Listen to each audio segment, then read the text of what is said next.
श्रीमद् भागवत महापुराण में श्री सुखदेव जी महाराज के बारे में बताया। अगर आपने कथा सुने हैं तो आप सुखदेव जी को जरूर जानते होंगे। श्रीमद् भागवत महापुराण के प्रमुख वक्ता हैं श्री सुखदेव जी महाराज। बोलिए सुखदेव भगवान की जय हो। सुखदेव जी महाराज के बारे में महात्म्य में वर्णन किया। यम जो सुखदेव जी महाराज जन्म लेते ही वन की ओर प्रव्रजंत भाग रहे हैं, दौड़ रहे हैं। 12 वर्ष तक श्री सुखदेव जी मां के गर्भ में रहे और जैसे बाहर आए हाथ में कमंडलू लिया और जंगल की ओर वन की ओर भागते हैं। सुखदेव जी के पिताश्री द्वैपायनो बिरह का तर आजुहाव। वेदव्यास जी महाराज बिरह में अपने पुत्र को बुला रहे हैं, पुत्र रुक जाओ, मुझे छोड़ के मत जाओ। देखो दुनिया में हर माँ बाप को लगता है खुद से अपने बच्चे थोड़ा सा भी दूर जाते हैं तो माता पिता खूब रोते हैं, बिरह में तड़पते हैं, अपने बच्चा को बुलाते हैं। जब आप अपनी बेटी का विवाह करते हैं, कन्यादान करते हैं, तब विदाई करते हैं तो उस समय माता पिता दोनों अपने आप को रोक नहीं पाते। क्यों? क्योंकि माँ बाप के लिए उनका धन ही उनके बच्चे होते हैं। माता पिता के लिए बच्चों से दूर रहना सबसे बड़ा, संसार का सबसे बड़ा कष्ट है। फिर भी ये कष्ट को हर माँ बाप सहन करते हैं। आज वेदव्यास जी महाराज अपने पुत्र को जाते हुए देख करके बिरह का तर आजुहावा, बिरह में तड़पते हुए पुत्र को पुकारने लगे, बेटा रुक जाओ, मुझे छोड़ के मत जाओ। तब सुखदेव जी महाराज विचार करते, अगर एक बार मैं पीछे मुड़ के देखूंगा तो पिता को देखने के बाद मेरा भी मन वहीं लग जाएगा। तो एक बार भी मुड़ करके नहीं देखा। सुखदेव जी महाराज जंगल की ओर चले गए।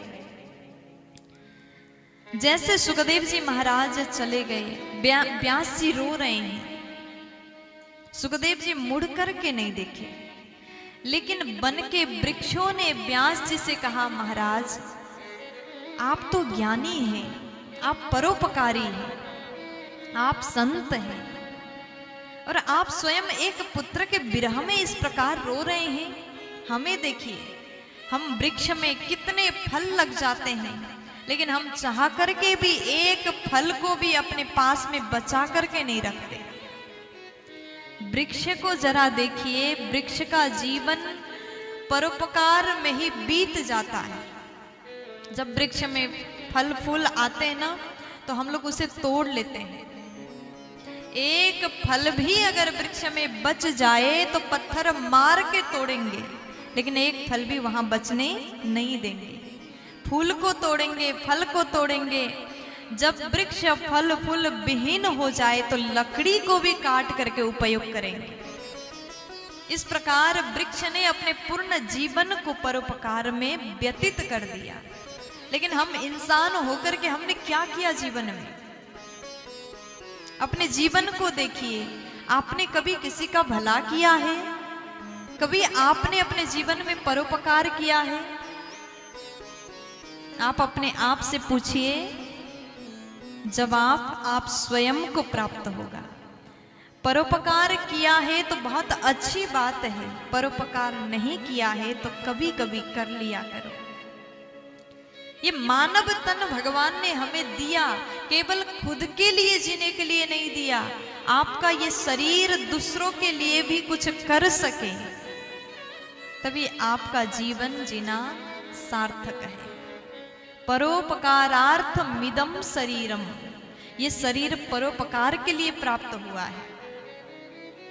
वृक्षों ने कहा कि व्यास जी आप इस प्रकार रो रहे हैं, आप ज्ञान रूपी वृक्ष में जीवन में एक फल लगा है, सुखदेव जी रूपी फल, और वो भी जगत के कल्याण के लिए निकल रहे हैं, लोक हिताय, सभी प्राणी के कल्याण के लिए जा रहे हैं, फिर भी आप रोक रहे हो, ये आपको शोभा नहीं दे रहा है। व्यास जी समझ गए, मेरा पुत्र साधारण नहीं है, ये समस्त प्राणी के हित के लिए निकल गया है। तब व्यास जी लौट करके वापस अपने घर चले गए। सुखदेव जी महाराज जंगल में जाकर के भगवान का ध्यान करते हैं, तपस्या करते हैं, भगवान का स्मरण करते हैं। ऐसे परमहंस श्री सुखदेव जी महाराज को हम सब नमन करते हैं। तम सर्वभूतहृदयं मुनिमानतोऽस्मि।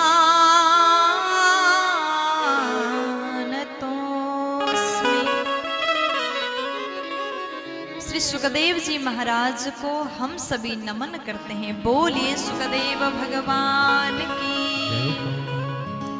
व्यास जी महाराज की।